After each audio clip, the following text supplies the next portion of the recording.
بسم اللہ الرحمن الرحیم۔ تو یہ 58 ہجری کا، ایسا نہیں ہے کہ سوال بیعت ہوا ہے تو امام آئے ہیں اور پھر ایک حادثہ ہو گیا، پھر دو شہزادوں کی جنگ تھی۔ نہیں، معاشرے کے دو شہزادوں کا مسئلہ نہیں تھا، دو خاندانوں کی لڑائی نہیں تھی، انہیں حکومت چاہیے تھی اور انہیں حکومت اپنے پاس رکھنی تھی، یہ ایشو ہی نہیں تھا، ایشو معاشرے کی برائیوں کا تھا۔ لہٰذا امام اس خطبے میں بھی جو 58 ہجری میں آپ نے فرمایا ہے، اور پھر سن 60 ہجری سے 61 ہجری تک یہ 6 مہینے کے اندر بھی جو آپ کے 52 خطبے ہیں، اس میں بھی ایک بات کے اوپر آپ زور دے چلے دیا، آپ نے ایک بات پر زور دیا ہے، اور وہ ہے معاشرے کی برائیاں، وہ ہے سماج کی خامیاں، وہ ہیں معاشرے میں پھیلنے والے منکرات۔ یعنی اور پھر ایک جگہ تو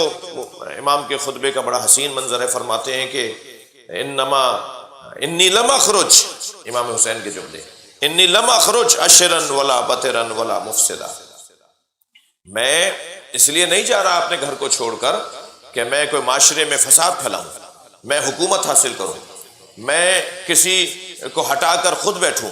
میں کسی کو ڈسٹرب کرنے کے لیے اور پریشان کرنے کے لیے نہیں جا رہا۔ انما خرجت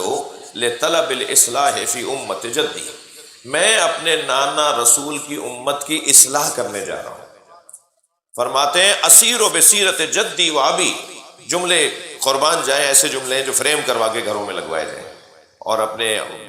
لاہ عمل کے طور پر لیا جائے۔ فرماتے ہیں اسیر و بصیرت جدی و ابی علی بن ابی طالب، میں اپنے جد رسول اللہ کی سیرت پر عمل کرنے جا رہا ہوں اور اپنے بابا علی کی سیرت پہ عمل کرنے جا رہا ہوں۔ اور پھر فرماتے ہیں اريد ان آمر بالمعروف وانہی عن المنکر، میں اس لیے جا رہا ہوں تاکہ اچھائیوں کی دعوت دوں اور برائیوں سے لوگوں کو روکوں۔ یہ لاہ عمل تھا امام حسین نے جانے سے پہلے، یہ مدینے کا خطاب ہے حضرت کا، جب آپ نے تکبیر، نعرہ رسالت، نعرہ حیدری، خوشنودی محمد آل محمد بلند تر صلوات، اللہم صلی علی محمد وآل محمد۔ حضرت نے بہت واضح طور پر، یعنی یہ نہیں تھا کہ وہ ایک سوال، ایک بیعت کا خط آیا، اس کے بعد تحریک شروع ہوئی، حضرت سے سوال کیا گیا کہ بیعت کر لیں یزید کی، اور امام نے منع کر دیا میں نہیں کروں گا، اور پھر جب آپ پر فشار آیا، 3 شخصیات تھیں جنہوں نے بیعت سے انکار کر دیا تھا، حضرت عبداللہ ابن عمر، حضرت عمر کے فرزند، حضرت عبداللہ ابن زبیر، حضرت زبیر ابن عوام کے فرزند، اور حضرت حسین ابن علی، حضرت علی کے فرزند۔ یہ 3 شخصیات نے بیعت نہیں کی، اور پھر دو وہ شخصیات چونکہ مکہ المکرمہ میں مقیم رہی، امام حسین بھی مکے میں رہے، مگر امام نے مکے سے پھر عراق کا سفر کیا، اور وہ دونوں شخصیات وہیں رہیں، اور پھر انہیں مارنے کے لیے بھی خانہ کعبہ کو آگ لگائی گئی۔ یعنی امام حسین کی شہادت کے بعد انہیں پکڑنے کے لیے اور انہیں مارنے کے لیے بھی خانہ کعبہ کو آگ لگائی گئی، خانہ کعبہ جلایا گیا۔ یہ واقعہ کربلا کے بعد کی بات ہے، اور مدینہ منورہ کو تاراج کیا گیا ہے۔ یہ کربلا کے واقعے کے بعد کا تاریخی واقعہ ہے، یعنی آخری واقعہ کربلا کا نہیں ہوا ہے۔ امام حسین کے بعد اور صحابہ 1000 صحابہ کرام کے بچوں کے ساتھ جو مدینے میں زیادتی ہوئی ہے، وہ کربلا کے واقعے کے بعد ہوئی ہے۔ تو بہرحال اصل موضوع میرا یہ تھا کہ ایسا نہیں ہے کہ بیعت کا سوال کیا جائے اور پھر حضرت نے پھر اس کا انکار کیا تو پھر ایک ماحول بنا اور پھر حضرت کو مار دیا گیا۔ نہیں، حضرت تو سن 58 ہجری سے اور اس سے پہلے سے، اور اس سے پہلے اپنے بھائی کے زمانے سے، اپنے بابا کی رحلت کے بعد سے ایک درد میں مبتلا تھے، ایک کیفیت میں مبتلا تھے کہ معاشرہ خرابی کی طرف جا رہا ہے۔ سماجی مسائل کے حل کے لیے امام نے، اور پھر بالآخر کربلا پہنچے، اور کربلا میں انہوں نے اقدار کی خاطر فرمایا ہوا شارب الخمرہ،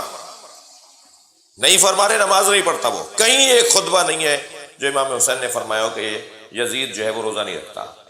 یزید نماز نہیں پڑھتا، یزید قرآن نہیں پڑھتا، یہ بات ہی نہیں کی کہیں امام نے۔ ان 52 خطبوں میں جب بھی بات کی ہے امام نے یزید کے خلاف، معاشرتی برائیوں کی ہے، اخلاقی کمزوریوں کی بات کی ہے۔ مثلا ہوا شارب الخمر، وہ شراب پیتا ہے، شراب پینا اخلاقی مسئلہ ہے، عیسائیوں کے بھی جائز نہیں ہے، ہندوؤں کے بھی جائز نہیں ہے، یہودیوں کے بھی جائز نہیں ہے۔ جیسے وہاں اپنے دین پر عمل نہ کرنے والے وہ شراب پیتے ہیں، ایسے یہاں بھی دین پہ عمل نہ کرنے والے یہ حرام کام کرتے ہیں۔ یہ نہیں ہے کہ ان کے ہاں جائز ہے، ان کے مذہب میں، کسی کے مذہب میں ہر وہ چیز جو عقل کو زائل کر دے اور زوجہ اور ماں کا فرق مٹا دے اور بہن اور بیٹی کا فرق مٹا دے اور گلی اور کوچے کا اور بیٹے اور بچے کا اور کوئی بھی اس کو تمیز نہ رہے، اس کی عقل ہی زائل ہو جائے، وہ اخلاقی مسئلہ ہے۔ وہ اخلاقی مسئلہ ہو شارب الخمر معلن بالفسق، علنی گناہ کرتا ہے، معلن بالفسق، معلن علنی اعلانیہ گناہ کرتا ہے، چوک پر گناہ کرتا ہے، سب کے سامنے، اس کو کوئی خوف ہی نہیں ہے، دھڑلے سے غلط کاموں کو انجام دیتا ہے، ہاں کروں گا، میں نے کیا ہے اور کروں گا، اس لب و لہجے کا ہے۔ امام فرمایا یہ معلن بالفسق ہے۔ وقاتل نفس محترمہ، اور یہ نفس محترمہ یعنی بے گناہ لوگوں کو مروا دینا، فلاں نے ایسا، مار دو اس کو، اٹھا لو اس کو، مار دو، ختم کر دو، پھینک کے آ جاؤ دریا کے اندر، کنویں کے اندر، بس یہ کام ہو رہے ہیں۔ حضرت نے فرمایا کہ یہ کام کرتا ہے۔ پھر یہ ساری برائیاں بیان کرتے ہوئے جو اخلاقی کمزوریاں تھیں، فرماتے ہیں مثلی لا یبایع مثلا، مجھ جیسا اس جیسے کی بیعت نہیں کر سکتا۔ یہ تحریک بنا دی امام حسین، یعنی کربلا 61 ہجری کے اندر بند نہ ہو جائے، بلکہ کربلا کو ہر سال دہراؤ تاکہ میرے چاہنے والے ان جیسے لوگوں سے دور رہیں۔ تحریک بنا دی کربلا، مثلی لا یبایع مثلا، مجھ جیسا۔ اب اپنے آپ کو جوڑتے چلے جائیں امام حسین کے ساتھ، اور امام حسین کے ساتھ جڑنے والے لوگ ادھر جڑنے والوں کے ساتھ بیعت نہیں کر سکتے، یعنی ان کاموں میں مبتلا لوگوں کے ساتھ سمجھوتے نہیں کر سکتے۔ عزیزو، معاشرہ تو کچھ ہمارا بھی اسی طرح کا ہے۔ ایک صلوات پڑھ لیں ذرا،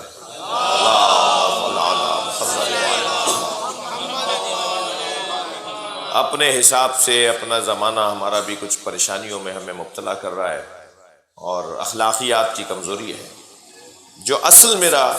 اس ساری بات کرنے کا مطمع نظر ہے وہ یہ کہ ایسا شخص جو ہوتا ہے نا، وہ سب کو ناراض کر رہا ہوتا ہے، یا 99% لوگوں کو ناراض کر رہا ہوتا ہے۔ لوگ کہہ رہے کس پریشانی میں ڈال رہے ہو، خود بھی مشکل میں آ جاؤ گے، ہمیں بھی مشکل میں ڈال دو گے، کیا کر رہے ہو، یہ گھر جا کے بیٹھو، پڑی ہوئی لکڑی اٹھا رہے ہو، پڑا ہوا پتھر اٹھا رہے ہو، الجھنوں میں مبتلا ہو رہے ہو۔ اس طرح کے پھر ماشاءاللہ بہت اچھے اچھے نصیحت کرنے والے سامنے آ جاتے ہیں، اور وہ کمزور کر رہے ہوتے ہیں ان جذبوں کو جو جذبہ حسینی جذبہ ہے، جو جذبہ کربلائی جذبہ ہے، اور پھر لوگ ظاہر ہے گھر جا کے بیٹھ جاتے ہیں، انسان ہے۔ لیکن یہ تذکرہ، یہ ذکر،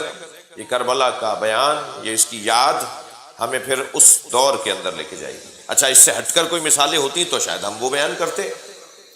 میری مراد یہ ہے کہ یہ ذکر کیوں کر رہے ہو، بھائی کسی اور کا کر لو، تو بھائی کسی اور کے یہاں ایسی مثالیں لے آؤ تو ہم ان کا محرم منا لیتے ہیں، پھر ان کی کربلا منا لیتے ہیں۔ ایک صلوات پڑھ لیں ذرا محمد و آل محمد۔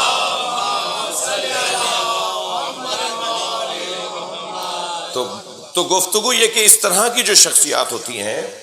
اس طرح کی جو شخصیات ہوتی ہیں، وہ لوگ ان سے دور ہونے لگتے ہیں، وہ تنہا ہوتے چلے جاتے ہیں۔